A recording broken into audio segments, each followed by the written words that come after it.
നമ്മുടെ pain sensation, വേദനയ്ക്കൊരു പ്രത്യേകത ഉണ്ട്.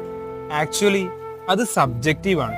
ഒരു സെയിം കൈൻഡ് ഓഫ് ഫ്രാക്ചർ അല്ലെങ്കിൽ ഒരു മുറിവ് ഞാൻ അനുഭവിക്കുന്നത് പോലെയല്ല നിങ്ങൾ ഓരോരുത്തരും അനുഭവിക്കുന്നത്. മെന്റലി ഹെൽത്തി ആയിട്ടുള്ള ഒരു ഇൻഡിവിജ്വൽ അനുഭവിക്കുന്നതിനേക്കാൾ എത്രയോ അധികമാണ് അതേ വേദന തന്നെ സ്ട്രെസ്, ആങ്സൈറ്റി, ഡിപ്രഷൻ കാരണം മെന്റലി വീക്കായിട്ട് ജീവിക്കുന്നവരും നെഗറ്റീവ് ചിന്താഗതികളുള്ള പെസിമിസ്റ്റുകളും ഫ്രസ്ട്രേഷൻസും റിവെഞ്ചും മനസ്സിൽ കൊണ്ട് നടക്കുന്നവരും ഒറ്റപ്പെട്ട് ജീവിക്കുന്നവരും അനുഭവിക്കുന്നത്.